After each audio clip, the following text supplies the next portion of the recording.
Čau lidi, mé jméno Tepix a já vás vítám u mého dnešního videa.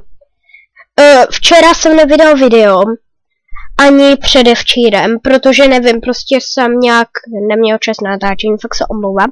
No a dneska je to, jak stáhnout Bedlion Client, takže půjdete do vyhledávače tady, napíšete tam Bedlion Client.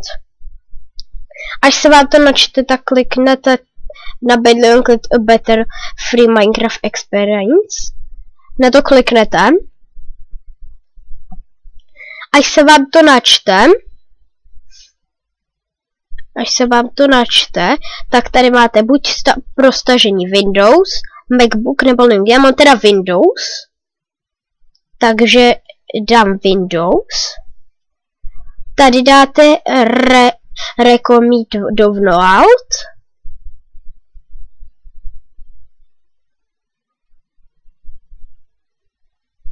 Tak, já se na to takhle kliknu a teď chvíli počkáte a dole se vám to začne stahovat a já se vám ozvu, až to budu mít stáhnutý.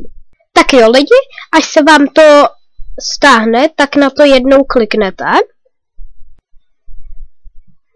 Pak by se vám to mělo chvíli načítat a potom by se vám to mělo otevřít. Já vám řeknu, až se mi to otevře.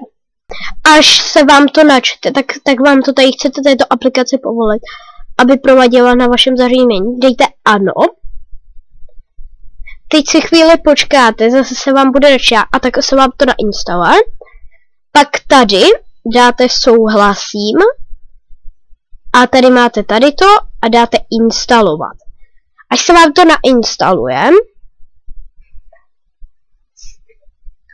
nainstaluje,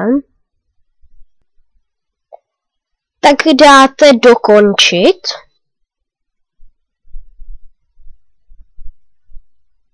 Dáte takhle dokončit.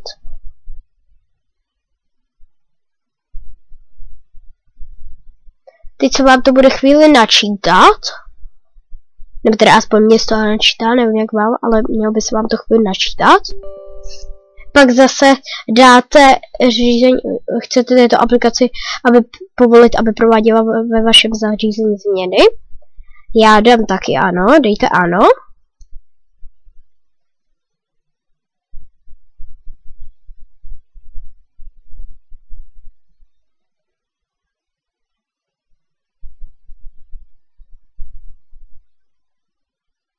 Pak se vám to bude v tom počítači nějak instalovat nebo neinstalovat, načítat. A já se vám ozvu, až se mi to teda otevře.